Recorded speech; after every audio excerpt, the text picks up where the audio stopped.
co-creators, 45 plus events, 100 plus speakers, 100% online. Startups, scale-ups, policymakers, students, corporates. Connecting changemakers. Welcome to Upstream 2020. What if we could grow yeast to engineer textiles or build furniture or architecture from living organisms, change our Rotterdam harbor into a biofacility, and replace major sources like plastic or waste with sustainable and eco-friendly ones?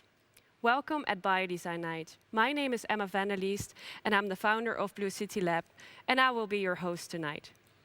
Thanks to the Upstream team for offering us this great professional corona-proof studio. And this evening we have an exquisite international lineup. During the third edition of Biodesign Night, together with designers, architects and engineers, we will talk and share experiences about the integration of living organisms in a design process and how to implement them on a larger scale for more impact. This program is developed to encourage interaction, so please, everybody online, feel free to ask questions in the chat. The idea for Biodesign Night started 3 years ago by creating an alive event around the book Biodesign, written by teacher, curator and writer William Myers. And I'm very pleased to have William tonight with us. And I will now give him the virtual stage. Welcome, William. Give him an applause. Hello, thank you, Emma. Hello, William. Good to have you here. Thanks, excellent to be here, and I appreciate your generosity. So, William, what have you noticed over the last year around biodesign? It's a good question, and you gave me a heads up, and I had a chance to consider this with some thought. And with the few minutes that I have, I'd like to introduce the idea of a convergence that biodesign over the last year, I'm beginning to see it, and I think others are too, as part of a larger effort to reform many things that are going wrong in the world right now. And I think a good way to talk about it is to introduce another book, although mine is very good, and I hope that people will have a look. But there's something that was just published. It's called All We Can Save, by two authors. The first is Ayanna Elizabeth Johnson, and the second, Catherine Wilkinson. And the latter, some of you might know who are interested in sustainability, because she is the organizer of an organization called Operation Drawdown. And in this new publication, there's presented 50 women and 9 non-binary identifying people in their essays, their artworks, their poetry that argue for basically a social and environmental movement and a recognition that these problems that we face are all linked. And I'll get to how I think biodesign fits into this. So as part of that book, I think they tie together pretty persuasively current crises like in public health with COVID and its uneven effect on different populations, the social justice movement, which has now been kind of energized by people's recognition of institutionalized racism, and of course, the crisis of climate change. And one way to look at all these things as being connected is that they're all the rotten fruits of extractive capitalism, right? If you think back to what is it that led to all of these things that we now are recognizing in crisis? It's really that. It's really this sort of unmitigated or unfettered practice of extractive capitalism. And we've made progress over the last several hundred years in sort of directing that sort of beast and chaining it in certain ways, but there needs to be a sort of reformation process to make that happen better. And this book is one of the avenues, I think, to realize that. How I think biodesign fits into all of this is that it's a tool in the first aid kit for civilization. that we, in practicing this work of partnering with non-human life to make the processes of design, industrial design, manufacturing, building more ecologically sustainable, that we cultivate our empathy, we think about the non-human, we can at times even achieve carbon negative outcomes with what it is that we design. And we're also engaging in a kind of critical practice, but by rejecting the way that things have been done before, by rejecting our reliance on fossil fuels and mechanical engineering and all the traditions and legacies that we've inherited from these older systems, I think we're setting an example, and we're practicing something that in the larger picture can help address these very large macro problems. Yeah. What do you think is the biggest challenge now we are facing with implementing the ideas to the industry? I think, like this, I'll zoom back into the sort of micro level. I think that people need to change the way that they think about design, but the biggest challenge, nothing at the scale of civilization, but maybe the scale of like the Netherlands or the US, is the push for policies that make biodesign projects more economically viable, to break them out of the sort of prototype limbo that they seem to often be stuck in.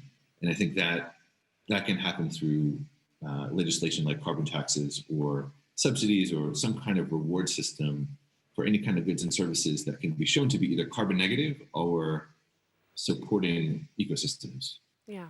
Thank you, William. I think we'll hear a lot more about this tonight.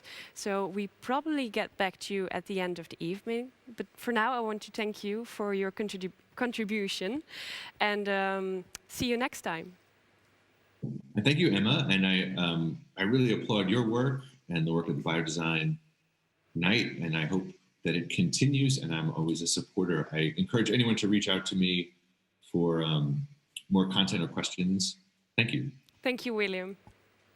So the next speaker is Laurie Goff, a biotechnologist that sees the future from outer space. She says our world is one organism. Laurie was our ever first renter in Blue City Lab, and since then she has been to South by Southwest. She was a finalist for the 2019 ASN Bank Wereld van Morgen Challenge, and she was one of the 25 nominee companies for this year's International Postcode Lotteries Green Challenge, and will be in October's issue for Marie Claire magazine. Welcome, Laurie. Thank you, Emma. Thank you. And with her company, by the way, Outlander Materials, she is focused on the eradication of waste, turning food waste into unplastic. And that's why where we are going to talk about tonight. So, Laurie, who are you and what do you do? You also brought some great materials. Yeah. So, please explain. Sure. My name's Laurie Goff. I'm the founder and CEO of Outlander Materials, and we have a mission to eradicate waste. What we do, more or less, is try to turn beer brewing waste into alternative non-plastic materials. So we have two parts of the company that are focused in different areas. One side is biotechnology, and that's where we're looking at beer brewing waste effluent and other industrial waste streams, and seeing how we can process them into high-value raw products. And the other focus point of the company is how do we turn these value products into how do we turn these into non-plastic materials like Unplastic? And this is a fully compostable, functional, and completely non-plastic alternative for low-density flexible foils. Cool. So why are you trying to make packaging at all? Don't you think it's better to just get rid of packaging altogether, or does it have more? So what can we create out of this? I agree that a lot of packaging seems frivolous, like it's unnecessary, and that's primarily because some companies choose cosmetic or marketing purposes for the excessive packaging. But in a lot of other cases, it's really necessary, like food packaging, for example. Yeah. If we look to the amount of resources and energy that go into food production, we've got agricultural land, fresh water, planting and harvesting equipment, labor, collection, shipping, transportation, storage, supermarkets, your refrigerator. Yeah. That's a lot of energy. That's a lot of And energy. Yeah. If you go to this supermarket and you pick up this cucumber that seems excessively wrapped in plastic, it's actually not. That plastic wrapper around the cucumber adds an extra 6 days of life compared to an unwrapped cucumber. That's significant. And if we didn't wrap our fruits and vegetables or our other food products, I think we'd be doing a lot more damage with the amount of resources that we would waste. Yeah. So now that we have this sort of post-COVID pandemic world, we can see that packaging is even more necessary, not only to protect the preservation of the foods inside, but to prevent from contamination from the outside. Yeah. And with a growing population and a rising income level, even more products will need to be packaged in a safe way. Yeah. So we find this more crucial than ever to really dive in and try to develop something that can impact our world in a positive manner. Yeah. And this is totally food safe, or It's food safe, it's completely compostable. Were this to go into the environment, it will just break down into biomass, carbon dioxide, and water. So cool. it's okay. And the materials you have on the table, can I touch one? Of course. One. Like So this is a model very one. foil-like material, as you see here. Can it also replace a hard plastic, or can we make it into a more composite-like material? Technically, yes. It could become hard packaging, but we don't see the value in going that direction because there are already a lot of alternative materials like mycelium or lots of paper-based options. And depending on your location and your distribution channels, high-quality reusables. But we definitely see a lack in low-density, flexible foil materials that are good not only on the material side, but also on the end of life. I mean, here's where the strategies are falling through. Yeah. So when we figure out what we could make, we thought, how can we make sure this has the most positive impact and the least negative? So we took a sort of systems thinking approach to it all, to look not over just the product we're making, but the entire supply chain. So from the very start of the resources to each of the end-of-life strategies. What would happen if it ends up in a recycling infrastructure? What would happen if it's incinerated or landfilled? And in the worst-case scenario of all, what happens when it does end up in the environment? Because that will happen. Yeah. And here we feel this is where we can provide the most value. And now you are at a state that you're really looking into scaling. Yeah. How scalable is this? Ooh. Yeah, so it's definitely something we're busy with right now. Because trying to take what works beautifully in the lab and turn it into this industrial production system is like this whole other ballgame. There's so much involved. Like the kinds of equipment that we'll use, the right kind of partnerships and calculations from input versus output. And to add just like this little bit of extra complexity to it, we don't want to make it just bigger. We really want to make it better. Yeah. How can we develop an entire industrial process that uses significantly less energy? How can we make it with a smaller or even negative carbon footprint? We can't just do it bigger. No. Well, It's got to be better. I basically want to go or scroll a little bit back. So Yeah. where did this journey for you start? Being a biotechnologist and now ending up in a design, process as well. Not only the design of the material, but also design of the whole, production of this material, the whole chain. Can you tell us a bit more about that? Yeah. I think for this I have to take you way back, like Way back. 20-something years. Around when I'm 6 or 7, like on Saturday mornings, there used to be this cartoon about a superhero that fights pollution, Captain Planet. And the premise of this show is that there are 5 kids, just regular kids from across the globe, and they're all chosen by Mother Earth. She gives them each a magic ring, like earth, fire, wind, water, hearts. And they go around and they use their magic rings to clean up pollution. But of course, it's too big for them. They have to put their rings together and Captain Planet shows up. He cleans up the pollution, he puts the bad guys away, and he talks about, what happened? Why was it wrong what these guys had done? What should we be doing differently? Yeah. And at the end of every episode, he always talked to to you, the viewer, to me, about what you, just this super regular, everyday kid, could do. And that stuck with me. Like, I feel personally responsible, whether I sit and do nothing or I do something, I feel responsible for that outcome. And so it was because of this that I eventually studied biotech. I heard about this project going on with NASA, it was like the Omega bags, and they were growing algae on wastewater to produce biodiesel. I immediately fell in love. I'm like, okay, I have to do this. How do I do that? Yeah. So I went through biotech, and that was beautiful. And at the end, I did make biodiesel, just from used cooking oil.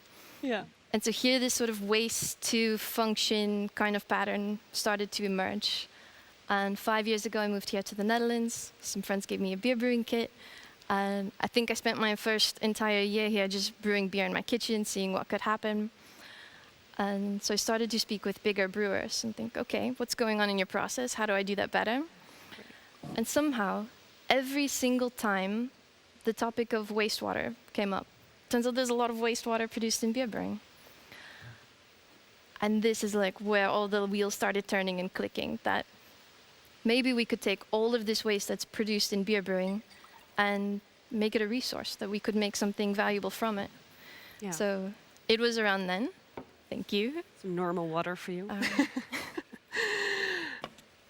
Well, yeah, that's when I called you up. And for anyone who doesn't possibly know, Emma is the mastermind behind Blue City Lab, the most wonderful place in the world. Thank you. Thank you. And the lab will now reopen shortly, but I think there's more about that later. Yeah, later on. And you also started working with a beer brewer, right, in Blue Yeah. City? Because that's why you came to us. In the basement of Blue City, there's not only this wonderful lab, right next door there's also this beautiful circular brewery, Fat and Lazy. And so I could spend the day brewing with them and then take all the wastewater we made, walk that over to the lab, boom, just magic. And then what happens if you take it to the lab? Then it goes through my biotech process, Your and the waste becomes valuable The raw waste product. becomes this, actually. Well, there's many more steps involved, Many more but steps, yeah. of course, but it could be used Yeah. in this way. So why is the company called Outlander? The name comes, well, directly from the word buitenlander, the Dutch word for like foreigner or outsider. And I'm not Dutch, I'm an immigrant, so I'll be just this eternal outsider. But it really comes from that perspective, that as an outsider, you have a bigger picture. Like, you can see what's possible that is maybe not for the insider. Yeah. And if we take a look at the ultimate outsider, the ultimate outlander, an astronaut, because, you know, they're in space, it's as far out as you can get. When they go out into space and they look at the Earth for the first time, there's this phenomenon called the overview effect. And that's where all the small things that used to seem important, like the borders of countries, politics, someone rude to you in a restaurant, it all melts away. It doesn't matter. No. And what they're left with is this overwhelming feeling that the Earth is this one singular organism and only really important things matter. So that's where the name is coming from, that we want to keep this at the forefront of everything that we do, that we look at what's possible and what kind of change can happen, and that's the way we want to go. Thank you, Laurie. Well, people can find more on your website, of course. Now we have to move on to the questions from the audience. Okay. So the first one is, what is the material made of? Can you tell us something about this? Well, we're still very much in the development process, so I can't spill all my secrets on online. Yeah. But our starting materials are beer brewing waste effluents and other industrial waste streams and side products. And then, so they're all food safe, they're all traceable, and then they get converted into on plastic. On plastic. And how long does it take to compost? This depends somewhat on the environment that it's in. So some of the samples I have are 2 years old, and they're just as good as the day I made them. And if you were to put it outside, maybe in this rainy environment, in a couple of weeks it would be gone. Yeah, because it also needs to have a certain shelf life, right? Yeah. If it's wrapped on. Yeah, so I think a cookie that's sitting in the supermarket would last several months, maybe 6 or 7 or so. And when you're done with it, it's gone. Okay. Well, Yeah. thank you. I hope that's an answer to your question. And the last one, what is the biggest challenge in scaling now, Laurie, with all the partners you're working with and building a team? It's a tough call. There are a lot involved. Of course, time and money it's one of the biggest issues for everyone. I think when you're trying to take a process and scale it up. Yeah. But more than that, I think it's finding the right partners. You know, finding partners who share your vision, that have stewardship as part of who they are, and partners that you trust, which Yeah. is super important. Really important, yeah. Is maybe the most crucial element in moving forward well. Yeah. Okay, well, thank you very much. Thank you, Emma. I hope that your questions were answered, and please look up Laurie and her amazing work. And thank you, Laurie, for being us here tonight. Thanks, Emma. Okay. Now we're going on to our next speaker, Pascal Leboucq, all the way from Belgium. I will introduce Pascal first. Pascal is from Stichting Nieuwe Helden. He's trained as a sculptor and later specialized in design for the public space. Pascal is also the head of design at company New Heroes. Pascal creates an urban, mostly bio-based art installation and multidisciplinary scenographies.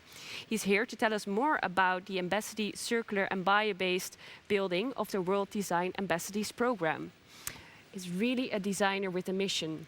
He's working on how to stimulate the demand for materials by making construction professionals, architects and consumers more aware of the quality of bio-based materials. And on the other hand, how they can improve the range of materials by offering the designers a stage and stimulating them to develop further. Welcome, Pascal. Thanks. Hello. Hello.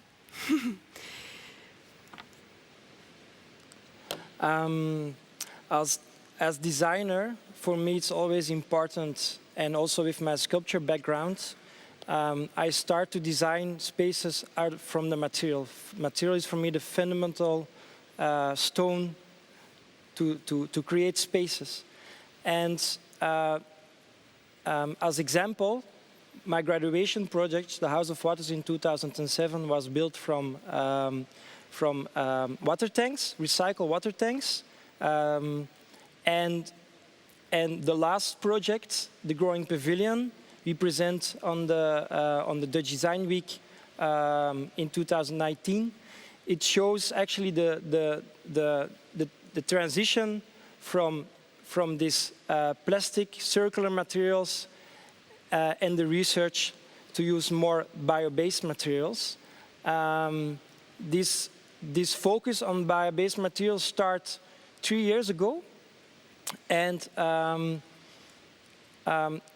especially in the Netherlands, there's a lot of new innovations and beautiful bio-based materials, but it stays for the most in more the fashion and furniture design. And as set designer, I really want to scale up these materials so I can use it in bigger scale. And that's how the pavilion grows as projects. We invite or collaborate with different designers from the Netherlands to scale up bio-based materials to this pavilion. And it was the first statement to show if we work together, if we share knowledge, then we can do this. But as bio-based creation team, it was not enough for us. The Growing Pavilion was a start point, and not an end station. And for the next edition of Dutch Design Week, in 3 weeks, we developed a new project, the Exploded View. The Exploded View is an installation, a scale model 1x4 of a family house. And the Exploded View stands for the new vision, the new way of we can build houses. And stands for to pull apart all the materials and applications you have in a house and rebuild it with new bio-based material and methodics. The exploded fuel stands also for the endless material streams we have and how we can link it to the construction world. For instance, the kitchen we built total from food materials. The toilet is printed from sewage streams. One of the bedrooms we built from textile streams.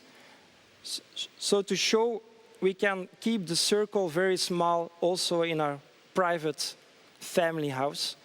The next picture.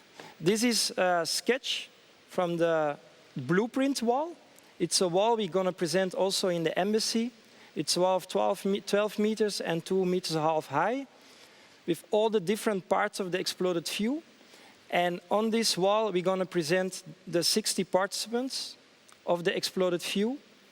And the exploded fuel is a research project and a storytell project. And we want to present 60 materials, but we also want to invite the design world, the professional world, to add their knowledge to this blueprint, physically on the embassy or online. Because there is still a lot to do to collect all the knowledge and innovation to create a one-by-one house of scale. And with this installation, we also want to travel around the world to share the knowledge and to inspire the construction world to build with bio-based materials. And the Embassy of Bio-Based and Circular Building, it's run by New Heroes. And what we try to do is to connect construction buildings, architects, policymakers, all very important chains to connect around this exploded fuel project to push the construction world to use these bio-based materials. And the best way is to collaborate and to create a network around a project like the exploded fuel. Yeah. Thank you, Pascal, for taking us in your story. And of course, this is a 2-year research, right? Yes. And what do you need to really grow from a prototype or an exploded fuel or a maquette to scale? Because you can think about all the materials you want to have, but how do you realize, what are the steps you are taking in the company to realize? I think this 1:4 scale is also a good example where we are now. It's already tough to present 1:4 scale, a lot of materials, but it's not possible. I think if we can connect designers and industry together, then we can make very fast developments, really fast. And that's what we also want to show, to present. Please work together and we can go much faster than we do now. And are there already companies interesting from the construction side to... Yes, they are. Yeah? Yes, and that's good to see. And if we share this knowledge around this exploded fuel and other ways, then I think the interest is there for sure. Yeah. Great. Okay, we now go to a couple of questions from the audience. What is the timeline for growth to grow what is the timeline for growth in the building industry? That's a big question, I think, to answer, right? Yes. Yeah. I think it's also, to be honest, it's step by step. What is also important to share, let's start to build one room, one house, step by step, to implement all these new innovations, and not to wait till all the applications are there.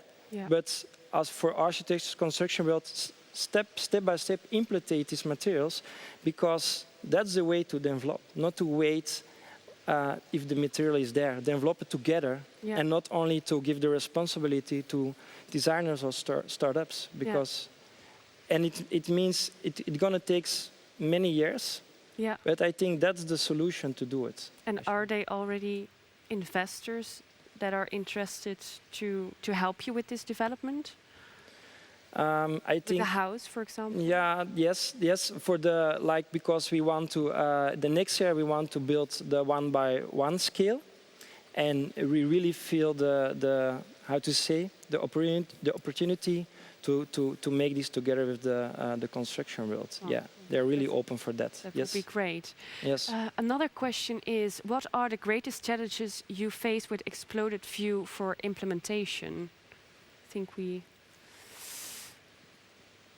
I think from our part, as storytellers, because it's really difficult, and there are a lot of nuances in how to make these steps. I think for us as new heroes, is to try to spread the story in all different levels, because it's not only the construction world, but also we in private, just to spread it to a big audience, because there's a small part of they really realize what bio-based materials is and what is the urgency. I think there's still a lot of work to do. A lot of work to do. Yeah. But if our visitors who are, at least in the Netherlands, want to visit one of the buildings, they can come to Dutch Design Week? Yes, and also online. You can visit it and you can just share all your knowledge. Please do that. It would be great. Great. Please do it. Okay, thank you so much, Pascal, for your presentation and sharing your vision on tonight's evening. Yeah. And we are continuing to our last speaker. So, Bob Hendrikx is a bio-researcher at the TU Delft here. And last year he developed his living home in habitable pots made from mycelium, the root network of a mushroom. But last week he became world famous with his developed Loop Cocoon, the world's first living coffin, which allows your nutrients to enrich the soil and become a new source of life. And I'm very happy to have this coffin here in the studio. So now we're tuning into Bob. Yeah, thanks Emma for the introduction. Thanks for having me. This morning I was looking in the mirror, Emma, and I thought by myself, like, how come if I'm part of nature, how come I'm so different? Like, I tend to work with dead materials while nature is so alive. And I thought by myself, like, every day we live in these sort of dead mountain tops, and every night I have dinner on top of a dead forest. And I think I need to face it. I'm sort of a parasite feeding on planet Earth. But then I thought by myself, what if we can move from working with dead materials to a world in which we live, in which we work with living organisms? Can you imagine living homes, self-healing t-shirts, and a city that is full of living light? My name is Bob Hendrikx. I'm a biodesigner and a researcher affiliated with the TU Delft, and I'm here to restore nature and remove from this parasitic behavior to a new world, a world in which we together are going to explore a living future, turning science fiction into reality, but then for real. And the funny thing is, the first doorway into that living world was all this time below our very own feet. And we already heard mycelium, but what is it? It's the root structure of mushrooms, so you can compare it to an apple tree, in which the mushroom is actually the apple, and the whole tree is the mycelium organism living beneath the soil. And it's the biggest organism on our planet, 8.9 square kilometers. I thought, wow, this is fantastic. And I even heard you can grow materials from it. So I thought by myself, guys, let's just check it out. How does that work? So first, apparently you have to create a mold, fill it with some sort of substrate, inoculate it with your favorite fungi, I guess. And then the thing is, nature does all the work. In only 7 days, it grows into a solid material without energy, without light, without heating. Wow, this is really science fiction turned into reality. So what you then do, you have a material, you put it in the oven, you shred it. Wow, that sounds pretty easy, right? I think the living world is pretty close by. So yeah, let's say goodbye to our friends in the lab. And have a nice weekend, I guess. But the next morning I came in the lab. And I saw like, huh? What happened to my hands? I thought, no, this can't be true. Have I become? And I looked at the sample, and they were communicating to each other. And I thought by myself, shit, I've become a parasite. I'm only worried about myself, about my own thoughts. I wasn't busy with what the organism wanted. It was all selfish. Because what did I do? I put it in the oven.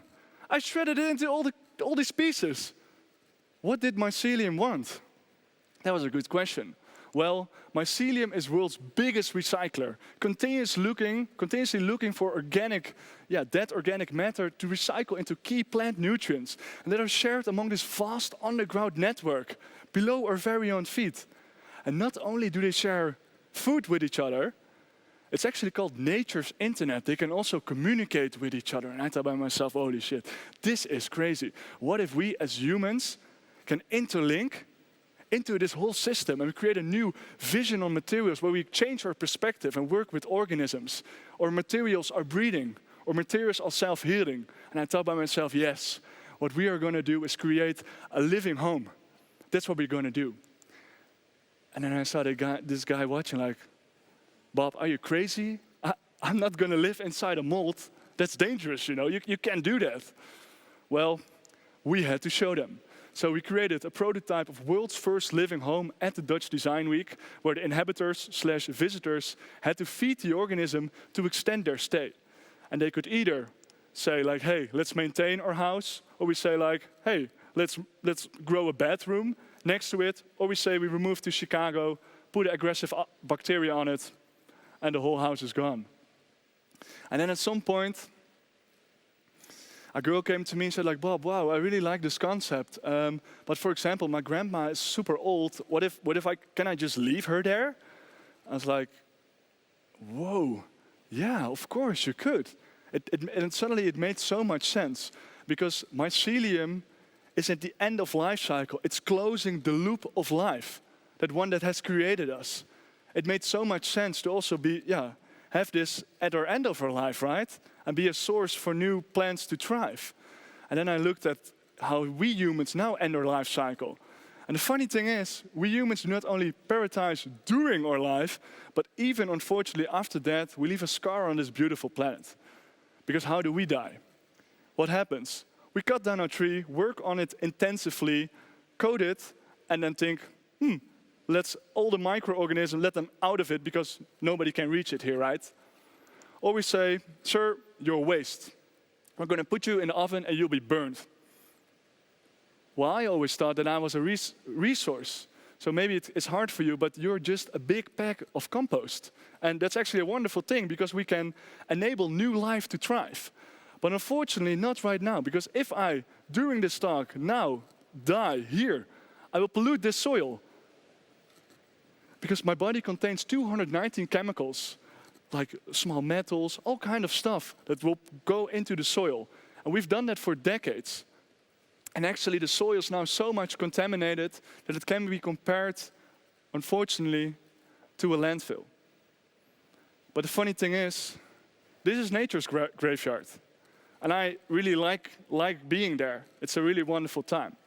So I thought by myself, hey, if nature can do it, we can become part of it.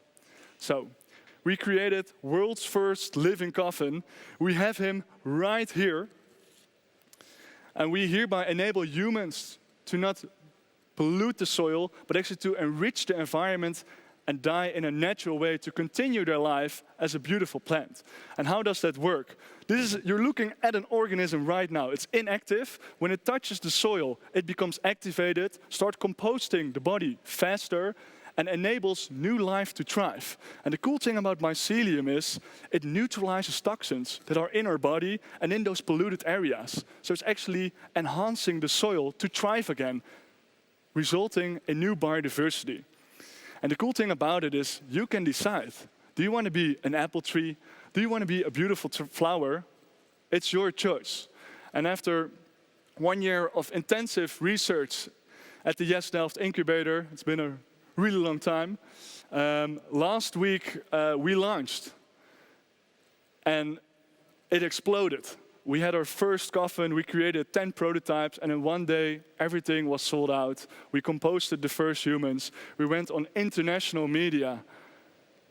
And this is like literally like 10 days ago. So I'm pretty tired, actually. But we have a super exciting time for us. And what I just really hope that everyone that has seen this message, and also for you guys at home, that you take the following into account. That the next time you see your material, I hope what you will see is the sun that is needed for it to grow. I also hope that you will see, if you look very close, that you will see a cloud that is needed for the moist. And what I also hope, when you look really thoroughly, you don't see a material anymore, but you see an organism. And when you finally look for the last time, you take a deep breath and you look. And you don't see an organism, but I hope you see yourself. Because we are one. Thank you very much. Thank you very much, Bob. We have time for one question. How does mycelium neutralize heavy metals and other nutrients in the soil? Yeah, so it does it at a molecular level. So it creates new, so you have like the strings, and it just cuts them into pieces and making sure they're, again, able to be absorbed by other plants, microorganisms, etc. Okay, thank you. I think we have another one. Where are you in 5 years with the Loop Cocoon? I think you also probably collaborate with larger companies to establish such a big impact worldwide, hopefully. Yeah, definitely. We've been getting, like, seriously from all over the world, we've been getting questions like, hey, we want this. So next Wednesday, we're actually launching a pre-sale of 100 coffins, and they're going to be spread around the world. And in 5 years, we'll be hopefully, neutralizing and restoring a lot of polluted soil, because we see a vision, in which we no longer cremate or bury people, but we really compost humans and give a new perspective of life, that you continue as a beautiful tree. Well, thank you very much, Bob, for your great story. And we have a later look at this great coffin. And we wish you all the luck, of course, with the development. Yes, thank you very much. I am very thrilled about tonight, and I hope you too. And to close off the evening, we would like to end with a panel session to discuss the role of biodesign in the industry and how to implement these ideas at a commercial scale. What are the biggest challenges and what is necessary to take the next step and move forward? And tonight I will have some great guests on the table, and also Suzanne and probably William will take place on the virtual stage. But first I would like to introduce my two guests for tonight. First one is Paul Parcournet. He's an architect at OMA, AMO, and a teacher at the TU Delft. After studying architecture in Bordeaux and Paris, Paul joined OMA in 2010. At OMA, he's been working on several projects that are now being built or still under construction. And he also works with AMO, the think tank branch and research-based entity of OMA. He worked on the project Post-Plastic, and we will see some images behind us about this project, and for the fashion brand Courage. He also worked for the Pierre Paulin program exhibition, the Palermo Atlas for Manifesta 12, and the 14th Venice Biennale for Architecture Fundamentals. A big welcome to you, Paul. Thanks for being here tonight. I'm very curious, how did an architect end up working with fashion? So, yeah, thanks for the introduction. Thanks for having me. Yeah, of course. I'm an architect. I work for OMA. We are an architectural office that builds, indeed, buildings. But we also have this research-based entity called AMO, where we do everything but building buildings. And that allows us to go beyond the traditional architectural practice, where we do research, we do set design, we do exhibition, we curate shows, we publish books, we do advisory for companies, etc. So we do basically a lot of other things. And that's through that second entity that we've been, for a few years now, interested in all the kind of work that usually architects would not be doing, and therefore trying to work with fashion. Oh, great. Well, thank you for this short answer. Our second guest is Carolina Villa-Sanin, and she is a bioprocess engineer from the TU Delft and currently working at the biotech incubator Planet Bio in supporting startups to scale up their ideas. And Planet Bio is a unique scale-up ecosystem focused on the industrial biotechnology.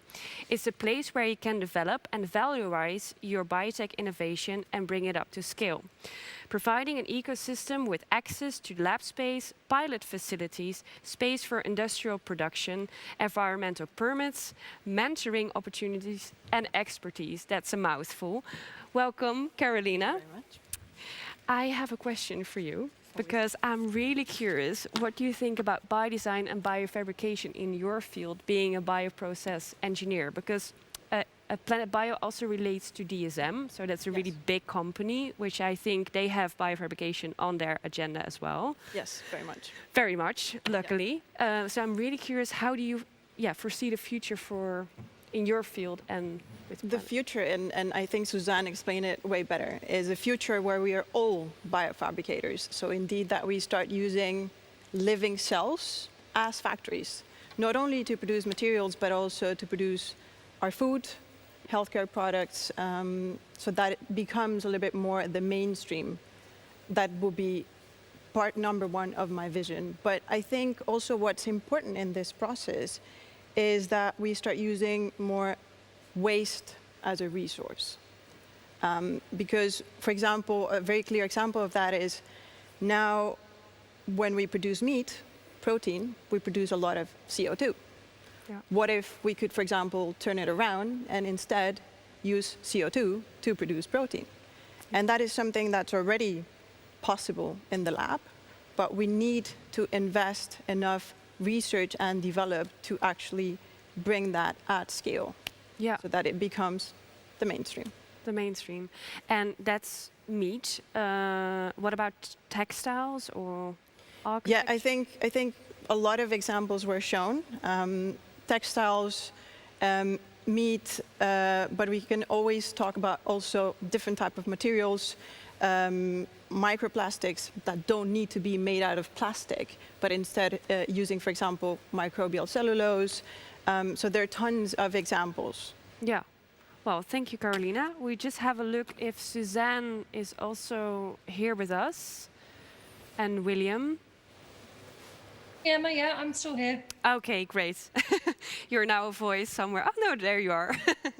Okay, I have a question for you, and that is really, how can we change the mentality for consumers, for companies, but also for investors to invest in this field? Because there's a lot we still need to gain. So what kind of impact do we need to make as a designer, an architect, or maybe a bioprocess engineer to open up this field? Mm-hmm. You asking me that, Wanema? Yeah. Well, you can start first, maybe Suzanne. Well, I think it. So we're entering a slightly different era now, where I think the pressing need, the argument, and the case to be made for biodesign or biofabrication for rethinking our material world, it's being made on a daily basis right now. We're all much more aware about our impact, our consumption habits, and the impact that materials and supply chains around the world can have. And there is an opportunity for sure to rethink those. I think that one of your earlier questions was around storytelling And I do think that this is a particular area where designers or creatives can help to articulate what the future can look like if we biodesign it. That will engage investors. What we need in terms of investment are investors who actually have an understanding of the field of biotechnology. I think that that's very important. We need investors who are going to be able to support these innovators on longer journeys than other investments like in software or hardware, for example. Biotech operates on a very different time frame to some of the other fields that they may invest in. So understanding time, being able to tell stories, communication and education, all of those are going to play a role in expanding the number of entrants into the space. Yeah, well, thank you. And I also think, Paul, being an architect, you have to cope with a lot of policies and permits. And if we want to build this way and really show that it is possible, like Pascal is also doing, how do you? Yeah, that's indeed a question we ask ourselves almost every day. Yeah. Honestly, I think the basis of that question is also a question of political will. Yeah.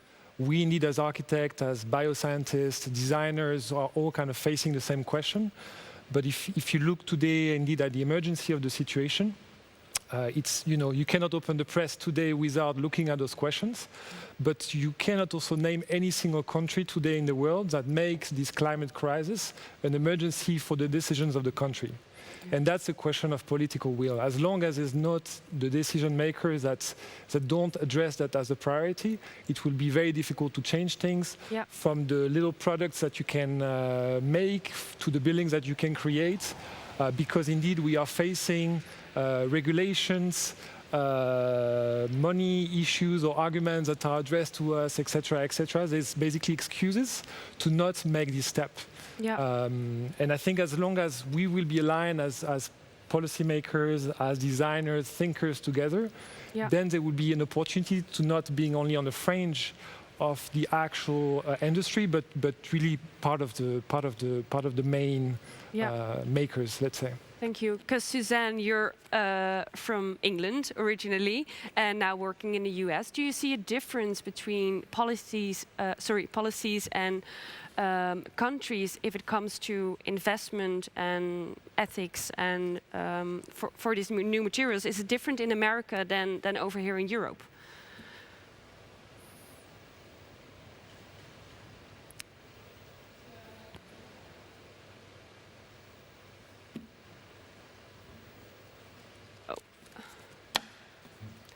Sorry, Suzanne, you are on mute. Sorry, I just realized. What I was saying is on the investment front, for sure, there is a very different scene in the US to Europe. I think it's particularly challenging for European innovators to access the levels of capital that are available here. Yeah. I think that's changing. But it definitely means that European innovators are more reliant on grant funding. For example, I know that Horizon 2020 has been a big boost for some of those European startups. Regulation-wise, I think we're still very early days in that realm. And I think that will be a sort of emergent conversation, both in the US and in Europe, around how we classify some of these materials, and as they go out into the world, how we think about them, their processing, their end of use, and so on. Yeah.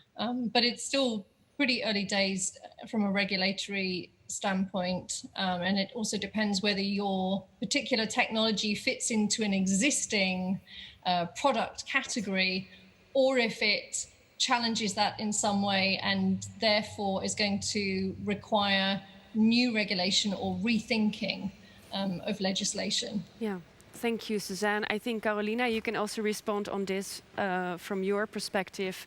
Yeah, so I think a couple of subjects have already came up, but I cannot emphasize enough that in order to realize it for the future, interdisciplinarity is key, because this is a very complex subject. So as designers, you need to partner up, you need to work with engineers, biologists, but also policymakers. Yeah. It's important to lobby. It's important to create awareness of what's behind what we're doing, because a lot of decisions are driven by emotions and fear.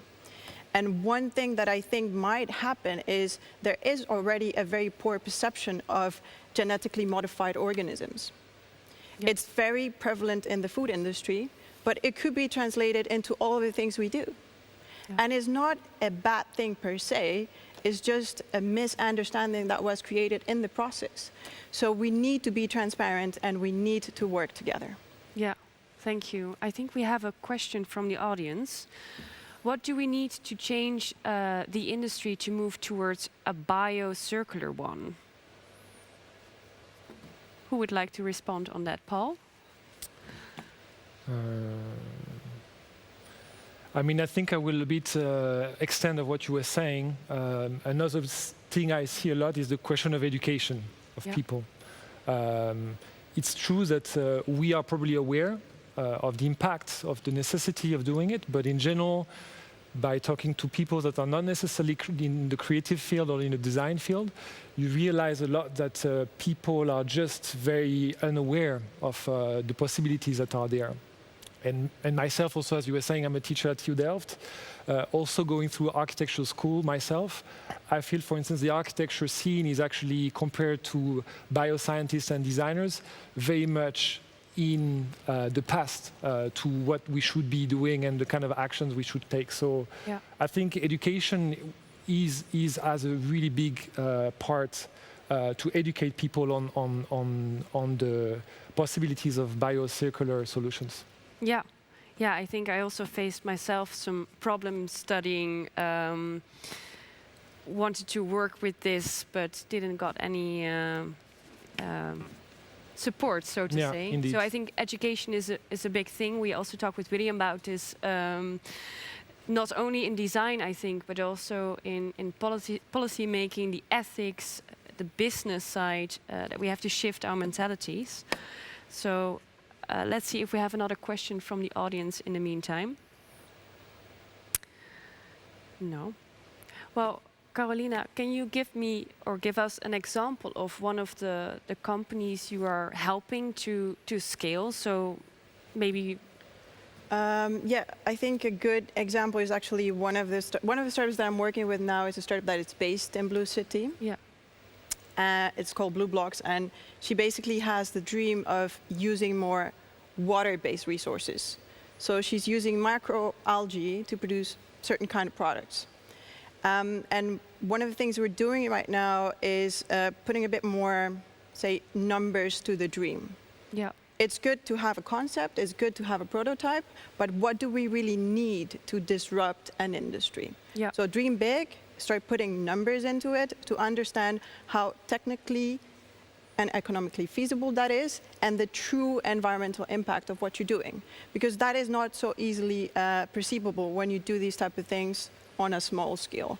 So together with Marianne, we have a group of TU Delft students, again, interdisciplinarity, and they're helping us in mapping out these challenges, because that will help Marianne address them on a small scale. Yeah.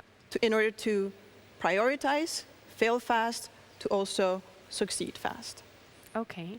And how do you see Marianne's project from this phase into implementation? Because her material is like a composite, right? We don't have it here on the table, but can we use it for buildings? Where can we use it for? And so what is the market? And how long is the route or the journey to?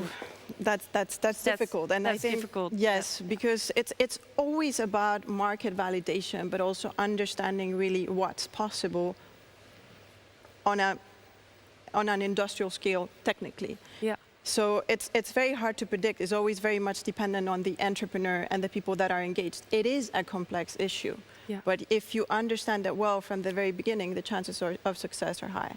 Yeah.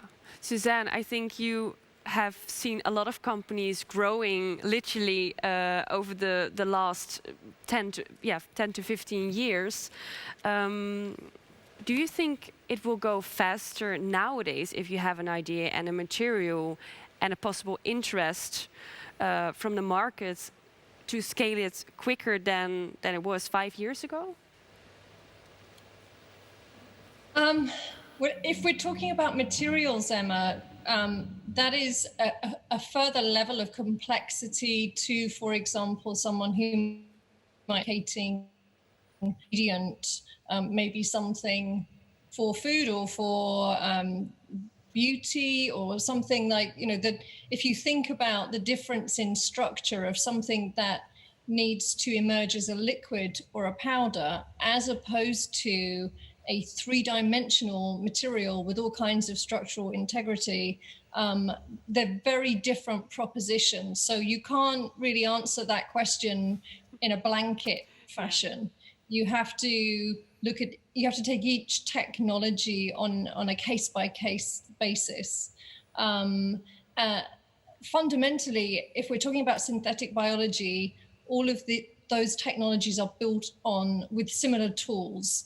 And so it's not that you can, there are companies who can expedite some of these systems. And if you look at companies like Zymergen or Ginkgo Bioworks in America, they're building incredibly efficient platforms that other startups could use to undertake that part of the process.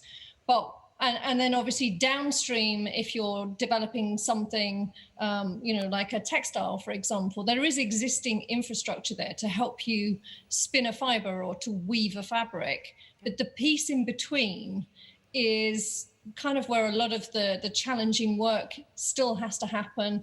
And I don't think that there are necessarily ways to further expedite that today than were there 5 years ago. Some of these technologies are just particularly challenging and they will take time. So it's not a field that, biology doesn't always do what you expect it to do. You need to get to the point where something can be highly predictable, where you have forecastable quality and quantity. So that stuff is not quick to solve. Yeah. Well, thank you, Suzanne, for that answer. Paul, could you give an example, a good example of your work if it comes to collaboration in the field of design, science, or research? Yeah. Maybe if we have a few slides, I can talk about that project that we call Post-Plastic. Post-Plastic, yes. With a question mark. The question was addressed, actually came to us from a fashion brand, the French fashion brand Courrèges, which was a very successful fashion brand in the late 60s, beginning 70s. Because they were innovative back then, and they implemented a material that back then was not used in the fashion industry, which was plastic. So they were making garments with a lot of vinyl materials, which, because the house was founded by an engineer, so he had this idea of creating a new material for fashion. But today, I mean, with the current eras that we're living in, there's definitely a huge awareness of the fashion industry, its impact on the environment, and the impact of resources that are related to it. So the question was, how can a fashion house today be relevant with the issues we know today? And therefore, the question was definitely not to think in terms of plastic, but to think in terms of post-plastic. And here we looked at two directions. And actually, that was very exciting as an architect to work with a fashion house, because as an architect, you're usually very happy if something happens within 5 years. If you build something within 5 years, you can be kind of considered like as a successful 5 years. But the fashion industry has a much higher speed. So fashion industry actually pushes architects to think much faster in terms, of course, of innovation, of products, of materials, and what you can do with it. So with that research, we basically looked at solutions of materials that could be implemented on architecture scale. So really physical materials that are there, that exist, that are actually developed by bioscientists, designers, artists, but that could be scaled up to scale of architecture. And that was very exciting because it suddenly opens an enormous amount of new doors that are not traditionally embedded in the architectural culture. but with a bit of innovation, with a bit of education to the right people, could actually be implemented on the scale of spaces. So whether it's for fashion-related spaces, but on much bigger projects afterwards as well. So to give you a few examples, it could go through materials like salt, coal, but used as a solid material, beeswax, leather made of waste of vegetables and fruits, etc., etc. There's like recycled glass. So on one hand, you have the natural materials, and on the other side spectrum, you have all the other recycled materials. So there's a huge industry now of recycling plastic, recycling glass.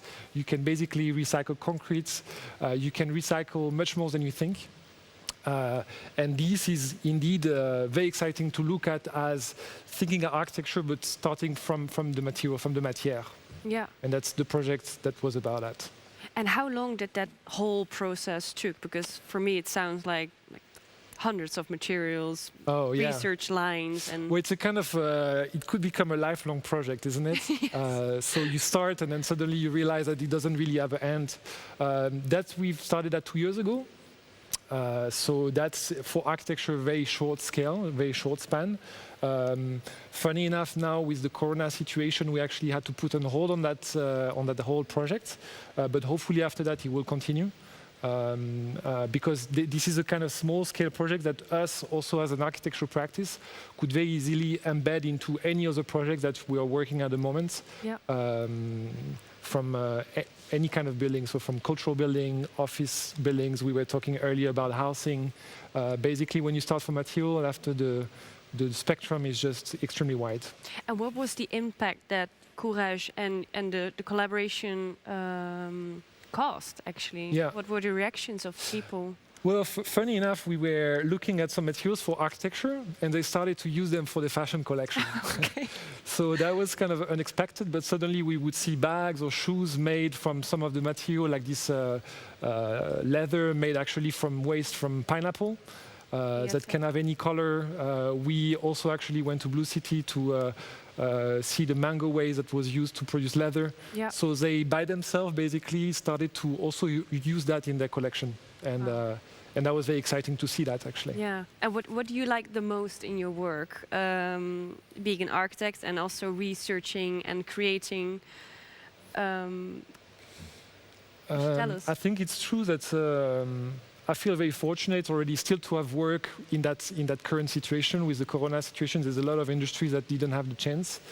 So I feel very fortunate about that, to keep doing what I like. But I think what we try to do at OMA and AMO is to keep this combination between having a traditional, let's say, architecture practice where we do buildings, but having on the other side a mirror entity which is really research-based, where we don't necessarily need a client to start a project, we don't necessarily need a brief to start a project, but we can initiate new projects. And that combination between design and research is something that I think is very exciting.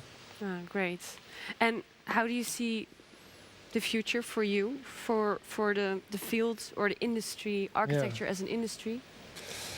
Yeah, there's a lot of people that say, well, I can't wait to go back to how it was before, or I'm nostalgic of like the beginning of the year compared to now. But I think we have to learn also from that current moment, and the mistake would be to just go back to what it was, and try to learn or unlearn some of the mechanisms that we were used to do, and use that current crisis to push also the way we work. So one of the big challenges, for instance, for me in that kind of specific context would be to find a way to apply these kind of materials and research that we've been doing on scale of larger projects. So meaning being able to implement that on larger buildings.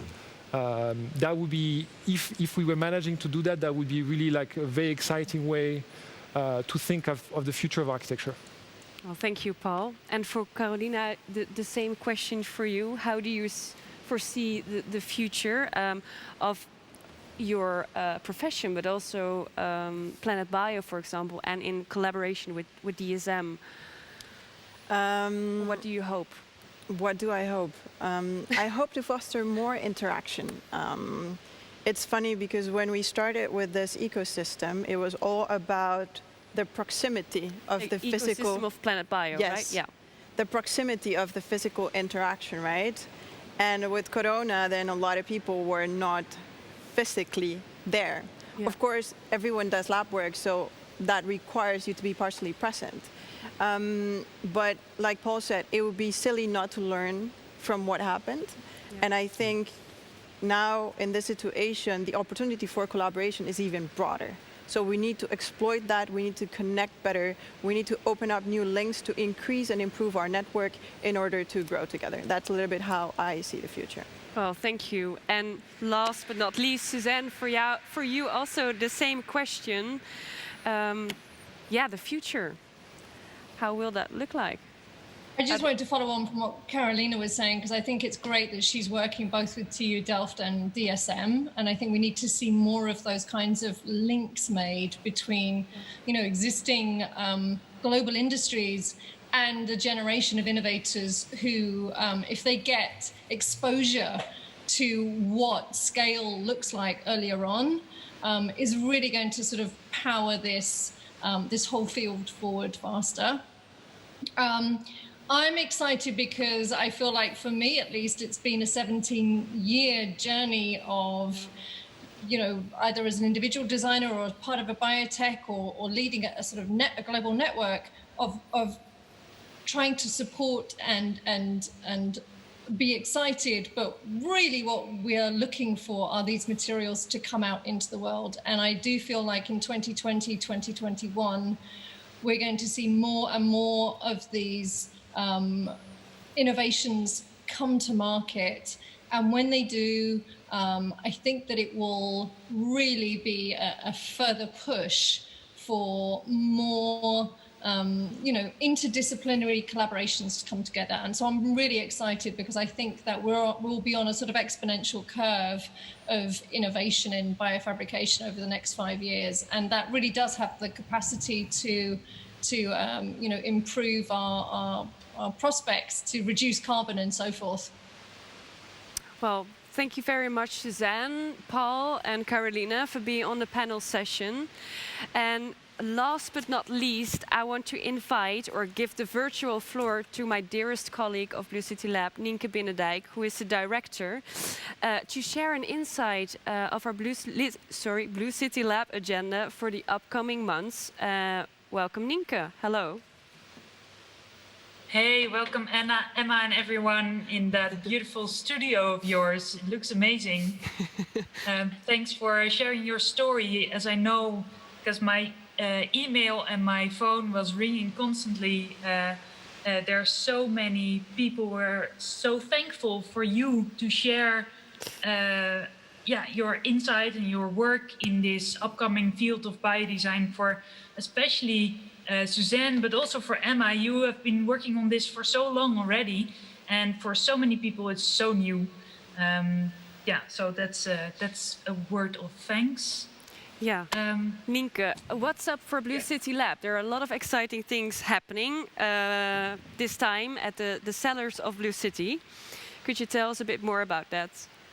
Yes, well, Emma, you were at the start of this beautiful labs, and we created this summer 3 circular built biolabs, one for you for working with fungi, one for working with bacteria, and a general lab space for the symbiotic work, like the kombucha that was mentioned also. And together with the makerspace that we already have, then that is Blue City Lab. So we'll have a dry space and a wet space, and we invite all pioneers in the area of Rotterdam and abroad, so whole Netherlands, to come and connect with us and start making their prototype for a biocircular solution. Because it's very important to talk together, but let's start do stuff. Because the world is not gonna change until we make it a different place. And that's basically what we're gonna celebrate this autumn. At the end of November, the 27th and 28th of November, we celebrate Symbiosis Festival. And we hope to also have Planet Bio as partner there and many others. And of course, we'll stage many of our pioneers and best practices to show what this biocircular future holds for us. Yeah, Nienke, we have a question. Hearing about the collaborations, how are you with the lab working on that issue? What kind of issue with the collaboration? Hearing about the collaborations that probably happen in Blue City Lab. 1 second, we have a retype.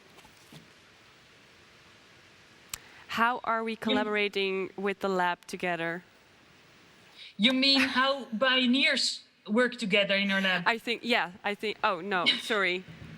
I get a message well, I can talk forever about that, but I suggest I don't take up too much time, and I all invite you to stop by, especially on the festival, but also any other time soon. Yeah, actually the question was about how Blue City Lab and partners or collaborators are working together. But maybe you can tell a bit more about that on our Symbiosis Festival. I think we share the same mission, and there's no competition in bio circular solutions for the coming 5 years at least, because we need so desperately to work together on this big question. And so more collaborations, please. Yeah. Well, thank you, Nienke, for the heads up, and we'll see you later on. So thank you all online, offline, from the Netherlands to the US, hopefully from Asia and South America, for being here with us tonight. I had a great evening, and I want to thank you, Paul, Carolina, Suzanne, William, all the speakers, Laurie, Pascal, Bob, for creating this great event with us. And I want to give a big shout out also to Upstream, to Blue City Lab, to the people from Blue City, and of course our sponsors, Stimuleringsfonds, Design Platform Rotterdam, and Upstream. And for more exciting updates, please visit our social media platforms. And I hope to see you all next time or in real life at Blue City. And the last thing is for me to say, let's grow the future together. Thank you. Yay!